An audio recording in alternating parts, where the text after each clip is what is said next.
Hello and welcome back to the Karma Stories podcast. I'm Rob and I hope you are having a wonderful day today. Today I have 4 stories for you from the same user HBar98 coming from the Tales from Tech Support subreddit. The Karma Stories podcast is published to all major podcasting platforms and you can also read along on YouTube under our @Karma Stories podcast handle. If you have a story you'd like to submit to the podcast, you can do so by email at karmastoriespod@gmail.com. Before we start, just a really quick announcement that I've just released a bunch of new dragons on my 3D printing website at dangly3d.com. Check out these brand new steampunk dragons. I've printed out 2 smaller ones and 2 bigger ones with wings. They're on the website, but they are in limited quantity, so if you want one, get on there as quickly as you can. Again, that's dangly3d.com. Alright, on to today's stories by HBar98. Let's get our nerd on. Our first story today goes back 8 years. It's titled Error Cow Online. Greetings, Tales from Tech Support. I am not a professional supporter of tech, but I have done computer building and hardware troubleshooting in order to put myself through college. I do some minor tech support for my current job, but I do have a few stories to add to the pool. Setting: back in the early 2000s, rural Missouri college town. Cast: me, your friendly neighborhood OP, boss, my boss, farmer, a local farmer who lived way out in the sticks. And here we go. Boss says to me, "Hey OP, farmer called, says his modem isn't working again. I need you to find out what's going on." On it. So, modems. We stocked and installed 56K software modems. They were cheap pieces of junk that only sold because of their price. Being that this was Missouri, and Missouri had lots of thunderstorms, you could bet that after every storm, we would get lots of calls about modems not working. We did have a couple hardware-based 56K modems, an ISA and PCI version. So I pulled Farmer's record. He had been having issues in the past, so we convinced him to upgrade to a hardware modem. And for the most part, the calls had stopped. I then call Farmer. "Good afternoon, this is OP calling from shop. I understand you're having some modem issues, so I'd like to ask you a couple questions if you have a moment." "I done told the other guy that it's not working right. I dial out and connect, but I keep getting knocked off. You said that this would fix my problems." "Okay, so you are able to dial out and connect, is this right?" "Yeah, but it won't stay connected." "Okay, when you connect, how fast does it say you are connecting?" I need to take a moment to point out that this was a very important question. There are a total of 2 ISPs in town. Well, 3 if you count the college. And they were both upgrading their systems to allow 56K connections. Sometimes, a customer would connect at 56K, and sometimes they would connect at 36K. I'd then get the fun job of telling them that the hardware was fine, but that they need to talk with their ISP and put pressure on them to add more 56K lines on their end. "Well, sometimes it'll be at 50 something, and sometimes it'll be slower."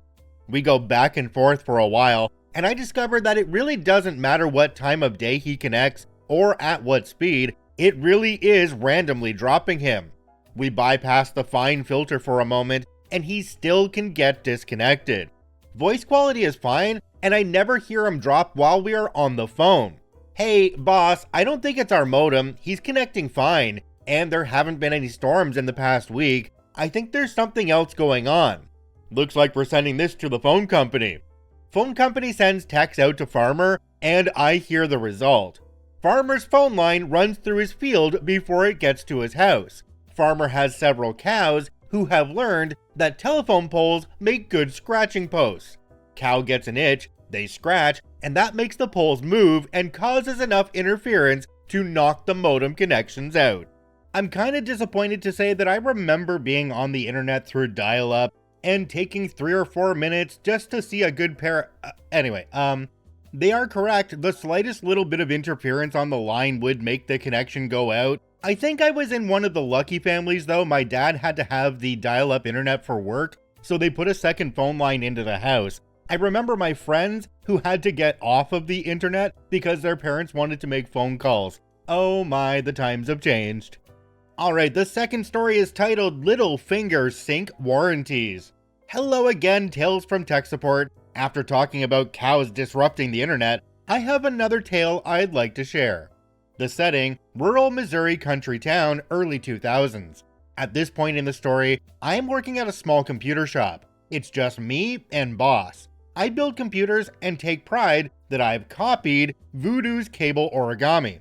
The systems I build aren't as powerful as Voodoo's, but at least I take pride in my work. The boss also does some work, but he's mainly out doing service calls and negotiating contracts.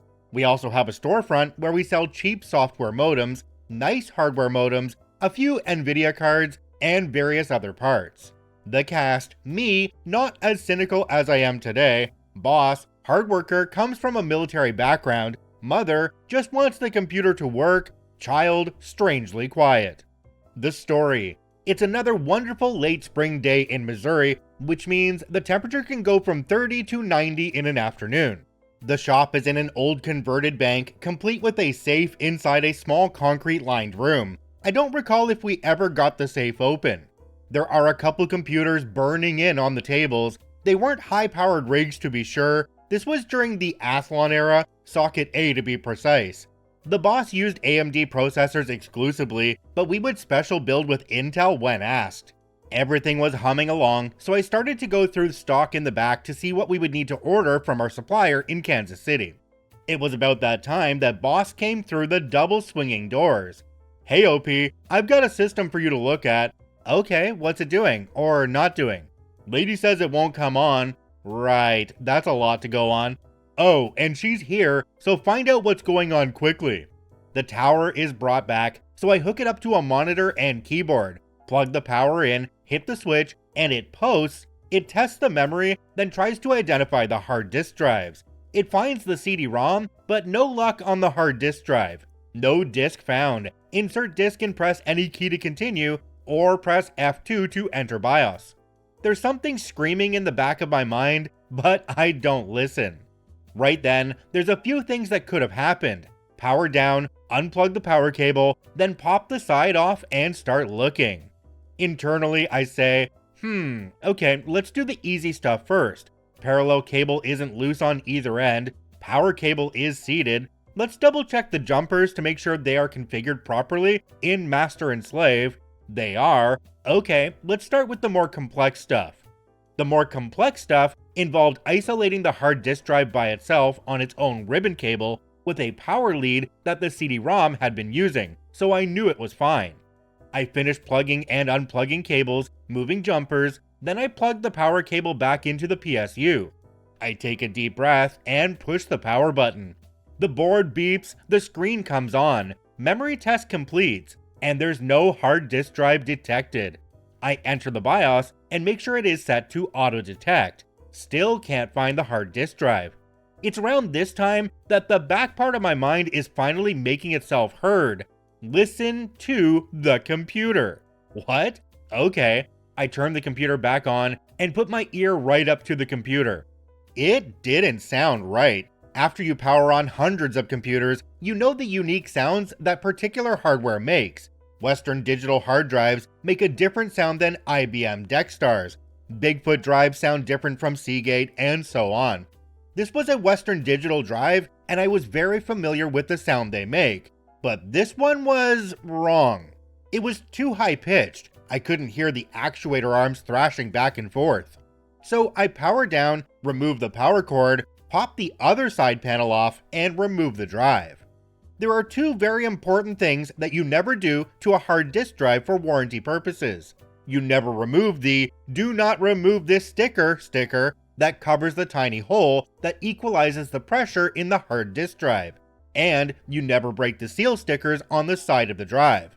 Someone had done both. Well, there goes the warranty.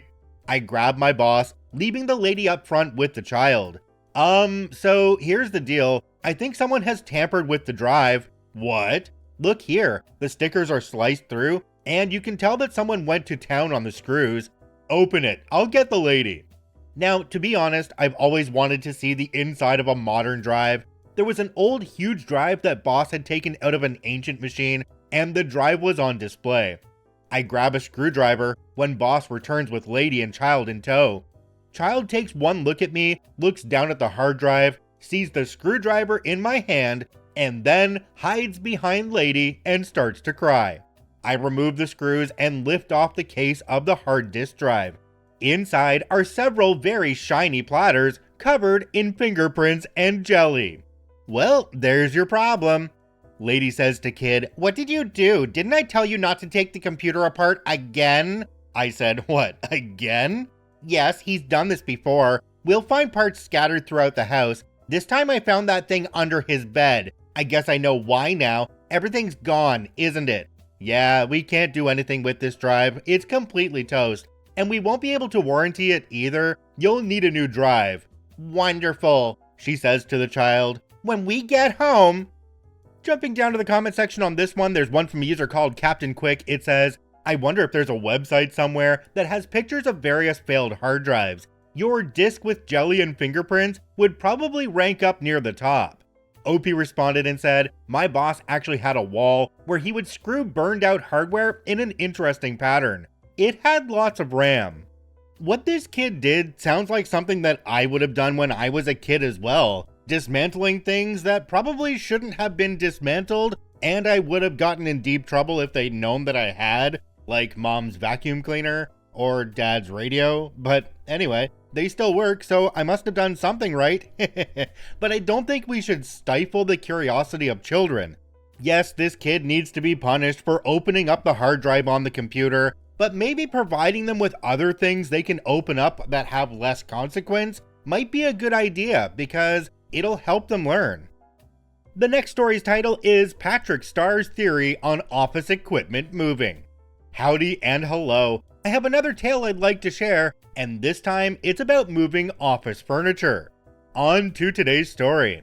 It's summertime in Missouri. Again, it's hot, it's muggy, but I'm done with the classes for a while, so I can work a little more here and there when I try to make ends meet. They don't always meet. I'm not working for the school as much. They don't really need a lot of tech support when most of the school is away. So I'm working more for the local computer shop, doing what needs to be done. The one day, cast of characters, me, OP, a 20-something college student who knows just enough tech support to be dangerously above average. Boss, the boss man, a late 20-something guy who is really motivated. OM, the office manager, your typical office managerial type. Secretary, the one actually using the computer. Story begins. Boss says, "Hey OP, I need you to do something different today." I look up from various computer guts. "Sure, what's up?" "I need you to go on a service call." Thunder, banshee wailing, dramatic chipmunk, etc. Sure, I've never been on a service call before. What's the job?" "It's simple. Just install this printer onto the computer they show you." Record scratch. Now, according to the rules of tech, the words simple and printer never go together. Printers are vile beasts that feast upon the nerves of techs. At the factory, every printer gets a ghost and a pair of invisible eyes installed. They know when you are there. They know when you are away. They know when to start working as the words, "Well, this won't work," are still coming from your mouth. Anyhoozle, boss hands me a happy printer. This being that awkward time of the late 90s, early 2000s, the printer is rocking a parallel port on the back. No biggie, I've done this literally dozens of times. I'm sure this one will be no different. I grab the printer, make sure I have the proper cable, and head across town to the small office.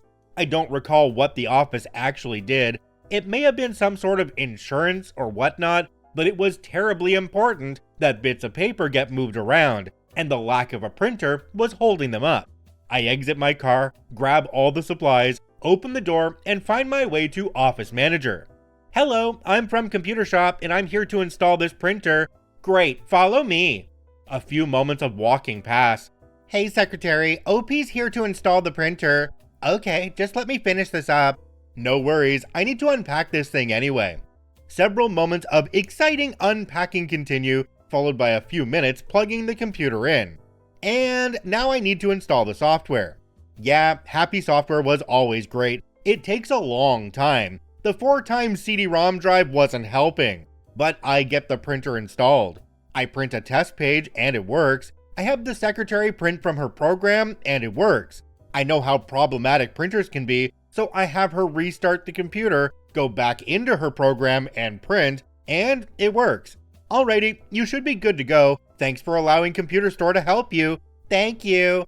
One day passes. I'm back at work, elbows deep in the guts of a computer. Boss walks in, and he is not happy. What did you do yesterday? What do you mean? The printer. Office manager called and said that it wasn't working. That it's your fault. Boss then proceeds to tell me that it is vitally important that the printer work right now, something about monthly reports not getting done, costing them money, and so on. So I jump in my car, drive across town, and walk back into the office. Office manager is there, and she is not happy. We pay you good money, and the job wasn't done right. Fix it now, or we're pulling our contract. I tried to stay calm. I'm sorry, but when I left yesterday, the printer was working. I had the secretary verify that it was printing before I left. Whatever, just fix it. I walk to where the secretary sits, and something is missing. Actually, several things are missing, namely the tower, the keyboard, the speakers, the mouse, and the monitor. The printer, however, is right where I left it, cables terminating in the air. Where's your computer? It's about time you got here. My printer isn't working. Yeah, I can see that. Where is your computer? Well, I didn't like it where it was, so I moved it. Fix the printer. See, that's the problem. You didn't move the printer with the computer. It won't work unless it's plugged in. What? You didn't tell me that yesterday. It should work. Fix it. Again, where is your computer? Over there. Points to a very small cubby space with no room to place the printer. Yeah, that won't work. The printer needs to be close to the computer. Fine, whatever, you move it. So I move the computer back to its original spot, hook up the printer, print a test page, and then head back to inform my boss of the situation. Boss says, "Are you kidding me?" A couple days later, I get an apology from the office, and my boss starts to not second guess me. Jumping down to the comment section on this one, we have one from a user called Liquid Hate Train. It says, "Wait, they apologized? Seriously? What other dimension have you stepped from where users apologize for being dumb and going off on the tech?"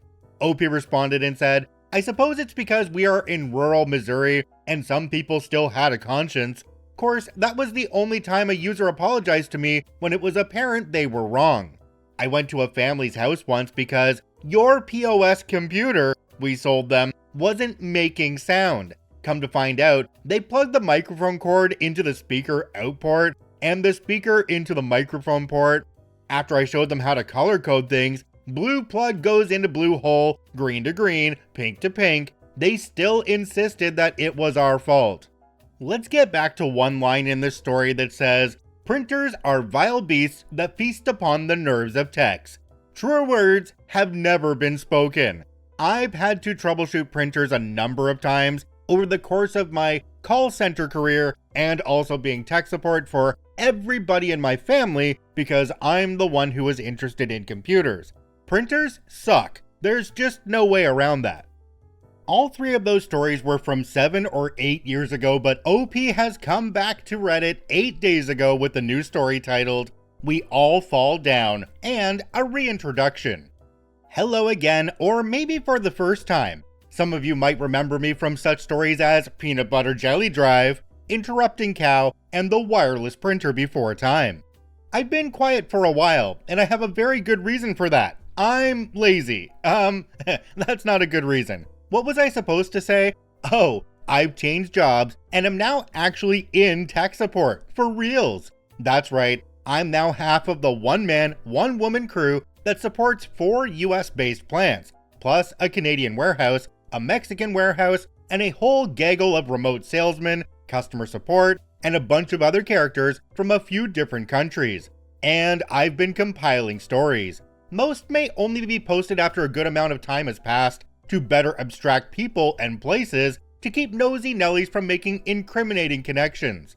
But that's okay, because I've been there for 3 years now, and I have a few stories to tell.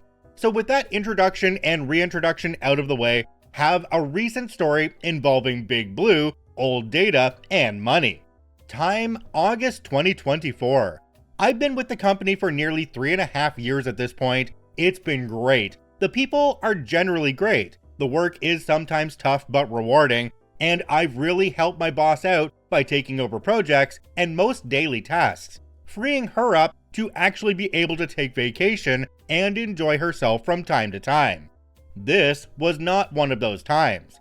Background: several years before my employment, the company I now work for was bought out by a multinational company because we were the leading producer of a very specific product catalog that meshed well with what they produced.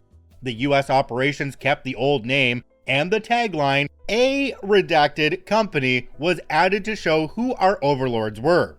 In addition, our operations were forcibly catapulted into the modern era. New Cisco blades, switches, industrial switches, Wi-Fi APs, etc. were bought, installed, and configured. Old systems were removed or integrated into the new systems, including a huge migration of data into SAP. Except for some custom software that did one thing: software that integrates the weighing scales into SAP. That software was written by a person who is no longer employed. And for technical reasons, that custom software was never adapted or rewritten into SAP, and calls for funding for a newer hardware system that could be brought into SAP had heretofore fallen on deaf ears. You can probably guess where this is going. One Thursday, we get panicked messages that the scales aren't working. Weighing the raw product is the first step in production, so being able to correctly weigh the right product in the right mixture is very, very important. I'm usually at the front line of this, so I did the usual. Since all the scales were affected, I checked the wireless connection between the scales and the system. Modesk clients are all up and working, but the scales can't get any data from SAP. I quickly realized that this is going to be something I haven't handled yet, so I contact my boss. She's several hours away camping, trying to enjoy some time off. Ha ha ha. I tell her what is going on and what I've done. She checks a few things: the IBM Surfer that hosts the Scales program, as well as the old Power 8, and some old data that hasn't been migrated isn't responding. So she makes her way back. Again, and I cannot put too fine a point on this, not being able to weigh the raw product means that production can't happen. Once production runs out of already mixed raw product, no more product can be made. There's other work, finishing, shipping, etc., but moving all of press to finishing will be tough. To make the story progress faster, here are some highlights from this comedy of errors. My boss does a 4-hour call with our contracted third-party support for the IBM server. Together, they decide that the disk backplane has gone out. By contract, the third-party support had to have a tech dispatched with the replacement part within 4 hours of the ticket being created. We work on a yearly contract that is paid once a year. My boss wrecked and submitted the bill 30 days before the bill was due. Someone in billing changed the term to 90 days. The IBM server backplane went out 5 days after the contract ended. By this time, IBM support was closed, so we had to wait until Friday. Even if we could get the third party paid, it would have been late into the following week before they would work with us. We had to buy an out-of-warranty support contract with IBM, but they wouldn't be able to send a tech until the following Monday. They ship the replacement part and it is received Monday morning. I note that it isn't a backplane, but the entire system board sans backplane. IBM tech comes out Monday late morning. He pokes around for a while and makes a long call to the IBM support line and comes to the conclusion that the backplane went out, which is the conclusion we came to earlier with IBM and the third-party support. But because they sent out the system board and not the backplane, he couldn't help. IBM tech found the right part and we had it overnighted to be delivered first thing Tuesday morning. After talking with the IBM tech, I discovered he had to drive several hours to our location. I quickly asked if we can pay for a hotel room so he didn't have to drive home and back the next morning. "Oh, I can't come back Tuesday as my daughter's having her tonsils removed. I should be back Wednesday or Thursday." My boss's heart nearly explodes. This means we would have been almost a week with no mix being made. Very important people with very interesting accents are asking questions and not liking the answers. Fortunately, IBM says they can send someone else on Tuesday. Tuesday comes and the backplane is replaced, but the server isn't responding. I tell the new IBM tech that I'm pretty sure the previous one put the server in manual mode. Huh, look at that. He did put it in manual mode. My boss's heart rate slightly drops. It is finally up and running, but degraded because a hard drive has died. Another call to IBM is made, and they send out a replacement drive, and a tech should be on site by Friday to replace the drive. Drive arrives, tech drops replacement hard drive onto the floor, installs anyway. System is back to purring like a very loud kitten, for now. And then, most of the old scales died anyway. Oh, at least now the funding for new scale system has been approved. Have a great day. Jumping down to the comment section on this one, we have one from a user called Robsterva. It says, someone in billing needs to be told they are not paid to change anything, and then be told to find more suitable employment. OP responded to this one and said, our former CEO put that policy in place. He was one of those business guys who thought it was a good idea to push out paying people as far out as we could, while demanding that we get paid ASAP. I'm not entirely sure that our current CEO is either aware of this policy or cares. I would also hope that all of the extra cost incurred because of the person in billing's mistake be actually charged to their department and not to OP's department. Why should it hit their bottom line when the other people are responsible? Also, let's touch on the tech dropping the drive and then installing it anyway.